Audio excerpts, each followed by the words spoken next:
То, что отец у него гад, змей, козел и предатель, Коля знал.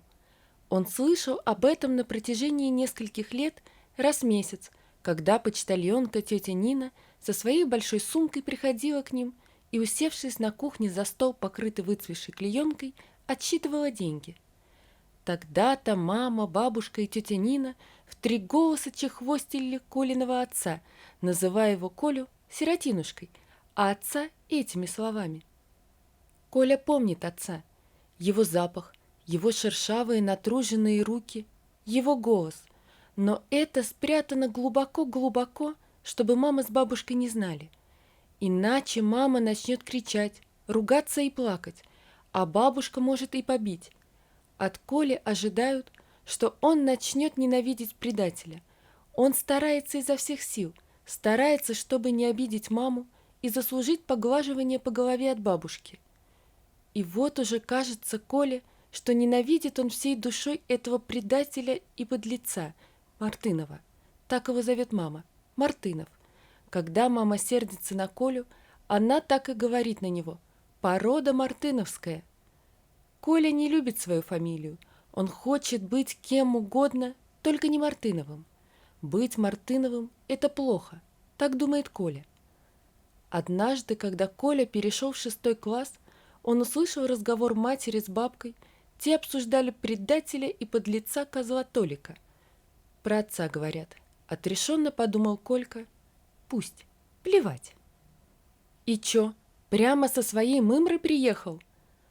Но Зинка говорит, дома у Ивановых купили.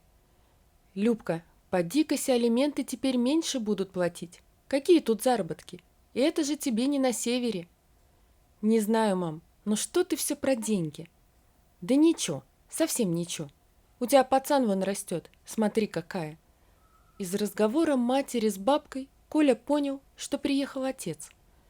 Он не спал всю ночь, голова горела. Какой он? Узнает ли его, Колю? Придет ли? А если он обижен на то, что мать с бабкой на алименты подали? А может, он вообще его, Кольку, знать не хочет? Наутро Колька заболел. Поднялась температура. Бабка причитала, обложила Кольку теплыми подушками, одеялами, намотала на горло платок, поила его чаем из прутьев малины с бараньим жиром. Бабка причитала по поводу сиротинушки, слабого здоровья, породы говёной мартыновской, а Коле становилось все хуже. Коля выздоровел, конечно, дня 3 провалялся в непонятной горячке. А потом лето захватило его, и мальчик стал прежним, почти. Никто не догадывался, что внутри у Коли творится. Он знал, где отец. По словам бабушки, купил дом. Они с матерью так и не сказали Коле о том, что отец переехал в поселок. Коля старался гулять в той части поселка, заглядывал через забор, но никак не мог увидеть папу. Однажды, катаясь на велосипеде, Коля увидел, как к ограде предполагаемого дома отца подъехала машина, на которую были нагружены узлы, мебель. Из кабины выскочил мужчина. Коля стоял, вцепившись в руль велосипеда так, что побелели костяшки. «Папка!» – прошептал Коля. «Папка мой!» «Колян, ну чё, поехали?» – позвал Мишка, друг. Коля стоял, не шевелясь. Мужчина обернулся, глянул на Колю. «Эй, парни, можете помочь?» Он осекся, пристально вглядываясь в черты мальчика. Сын. Коля. Коля старался не заплакать. Он даже и не побоялся, что люди донесут матери и бабке, что дома его может ждать такой разнос. Коля положил велосипед и сделал пару неуверенных шагов навстречу мужчине. «Папка», — шептал мальчик. «Папка», — выскочил откуда-то из-за спины отца маленький мальчишка. «Папка, давай я помогу». Коля встал как вкопанный, потом развернулся и на ватных ногах пошел назад к ожидающему его Мишке. «Коля, Коль, сынок!» только было слышно вслед. Вечером мальчик слышал, как бабка с матерью говорили об этом предателе, змее и проклятой разлучнице Таньке.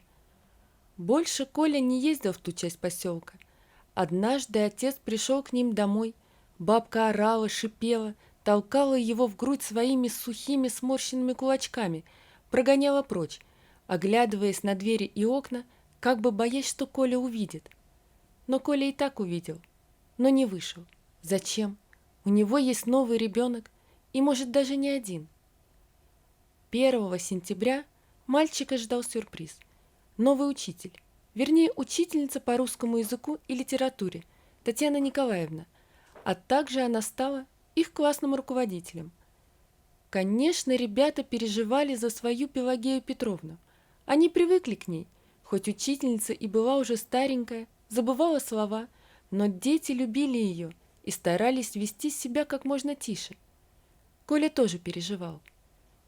Пелагея Петровна снабжала его тем, что ни за какие деньги не купишь.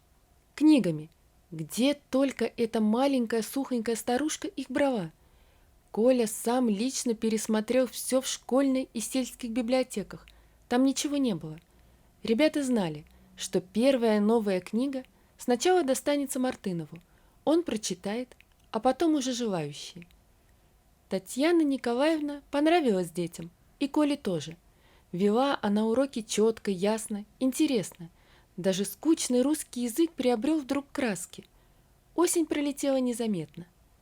Однажды Татьяна Николаевна предложила поучаствовать в конкурсе, поставить сценку.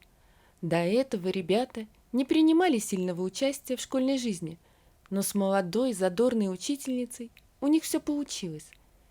На концерт пришли родители. Мать прийти не смогла, она работала, но бабушка пришла. Сидела гордая в новом красном платке в первом ряду и всем хвалилась, что это ее внук, Колька. Как будто никто не знал. Но Коля и не обиделся на бабушку. Пусть гордится. Перед Новым годом Татьяна Николаевна, когда они все вместе украсили класс, попросила Колю задержаться. Она достала из своего большого коричневого учительского портфеля что-то завернутое в плотную серую бумагу и подала ему. «Что это, Татьяна Николаевна?» Мальчик был веселый, раскрасневшийся. Он только что прыгал с парты на подоконник, развешивал разные гирлянды из бумажных колечек, лепил белые снежинки на стекла, запускал цветной серпантин и вешал колючую мишуру. «Коля, это тебе подарок. От меня. На Новый год». Коле никто не дарил подарков, кроме бабушки и мамы. Обычно это была хорошая добротная одежда. А здесь Коля понял, что это книга. Он несмело взял подарок, потом положил на парту. «Не, я не могу». «Бери, я для тебя выбирала. Бери, тебе понравится». Дома, аккуратно распаковав подарок, мальчик задохнулся от радости. Это был Жюль Верн. Однажды, подождав учительницу, Коля пошел вместе с ней. Они о чем-то весело болтали, пока Татьяна Николаевна не сказала, что ей в Колину сторону. «А вы что, там живете?» «Нет, я к Синицыным иду. Что-то Вася стал плохо учиться, учителя стали жаловаться. Вот иду познакомиться с условиями проживания ребенка. Я же ваш классный руководитель». «А вы ко всем так ходите?» «Ну да. А ко мне?» Учительница смутилась. «А ко мне почему не приходите? Может, я тоже неблагополучный или вообще сирота?» «А ты что, сирота?» «Да прям», — закатился смехом мальчик. «Это меня бабка так зовет». «Ну как зовет? Когда перед своими подружками начинает выделываться». «Коля, нельзя так на пожилого человека», — машинально поправила его о чем-то задумавшаяся учительница. «Так ты хочешь, чтобы я пришла?» «Конечно». «Хорошо, Коля, я приду». Учительница сдержала свое обещание. Она пришла в среду. Бабка забегала, засуетилась, поставила чайник, начала рассказывать про нелегкую жизнь сиротинушки Кольки, про этого гада и предателя, бросившего Любу, ее доченьку с ребенком на руках. Коля пытался отвлечь бабку, но она села на своего любимого конька. А потом пришла мать с работы. Татьяна Николаевна собралась уходить, бегло поздоровавшись с Колиной мамой, скомканно попрощавшись. Она погладила Колю по голове и быстро ушла. Вечером мать с бабкой опять скандалили. «Люба, дочка, так я знала, что ли? Вот змея, а? Ты посмотри, влезла ужом, а я ей все рассказываю, а она сама водит носом, как хышница. Любк, ну прости, прости меня, дуру старую. Мам, ну неужели тебя не смутило то, какая у нее фамилия? Так она не сказала. Коля понял. Проще простого. Все полгода он думал, что Татьяна Николаевна его однофамилица. Он даже перестал вздрагивать, когда его по фамилии называют. Ему даже понравилась его фамилия, их, с Татьяной Николаевной. Она сама нашла его на перемене. С утра он завернул книгу и положил ей на стол в кабинете. «Коля, нам надо поговорить». «Не хочу». «Коль, выслушай меня». «Уйдите». Она догнала его после школы и упрямо пошла рядом. «Почему ты вернул подарок? Это мелочно. Я от всей души». «Мелочно подлизываться». «А я подлизываюсь? Я подлизываюсь?» Она стояла, похожая на большую ростом только маленькую девочку. Слезы дрожали в больших распахнутых глазах. «Я не виновата ни в чем. И ты не виноват. Это их дело, твоих родителей. Мы ни при чем», — всхлипывала Татьяна Николаевна. «Ты, я, Алешка, в чем мы виноваты? Я с папой твоим познакомилась, когда он не жил с вами. Он любит тебя, письма пишет, открытки. Мы из-за тебя сюда переехали, чтобы быть ближе. Ты его сын, первый. Как такое можно забыть? Я когда тебя увидела, ты вылитый папа, такой же умный, веселый. Я не давлю на тебя, но я-то при чем?» «Какие письма? Открытки? Кто такой Алешка?» «Он пишет тебе постоянно, еще когда на севере жили. Я не знаю, что произошло между твоими родителями, но он любит тебя, и Алешка любит». «Да кто такой этот Алешка?» «Это твой брат». Вечером Колька, выйдя к ужину, смотря матери прямо в глаза, сказал: «Почему ты не отдаешь письма и открытки, которые мне шлет отец?» «Какие письма?» Мама искренне удивилась. «Сынок, ты о чем? Не было никаких писем. Или...» Она повернулась к бабке. «Чего вылупилась? И этот, хорош. Бабка его выненчила, а он... Письма ему подавай. В печке все твои письма. И твои тоже». «Какие мои, мама?» «Да такие. Написывал.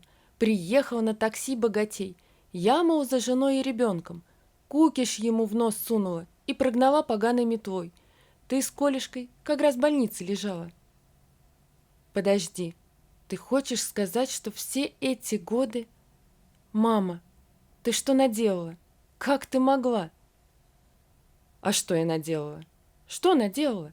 Живешь, как сыр в масле катаешься, работаешь, дома все есть, пацан присмотренный. Вон, одета как. Другие с мужиками так не одеваются. А ты, как с иголочки. Чего не хватает? Хочешь в кино? Иди в кино. Хочешь в Ялту? Поехали. Что, плохо живем?»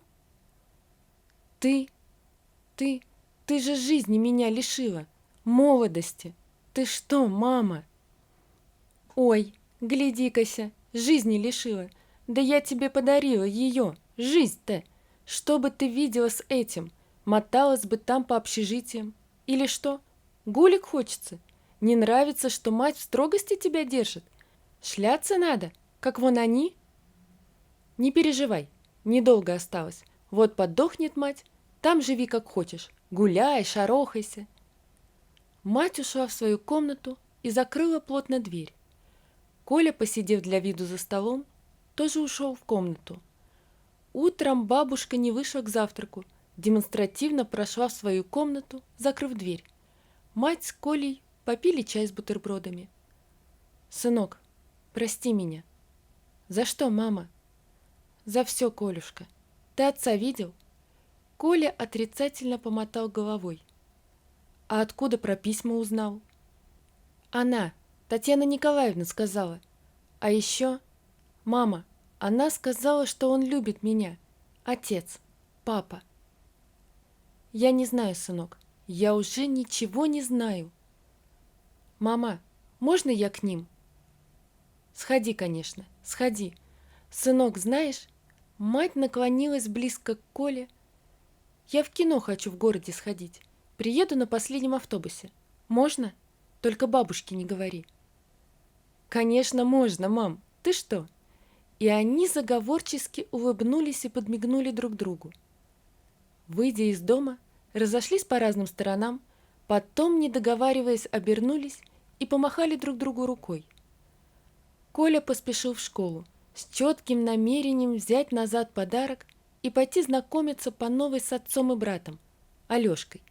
Вот ребята обалдеют, когда узнают, что у него есть папа, брат и Татьяна Николаевна. А мама чуть ли не вприпрыжку побежала на автобус, который увезет ее на работу. По дороге она думала, как удивится Игорь Сергеевич, когда в очередной раз, не надеясь ни на что, позовет ее в кино. А она согласится. Жизнь-то налаживается. И только бабушка сидела у окна и зло шептала, что она хотела как лучше. Вот такая история, друзья. Напишите, пожалуйста, что вы думаете об этой истории. Не забудьте подписаться на канал и поставить лайк. Всего вам доброго. До свидания.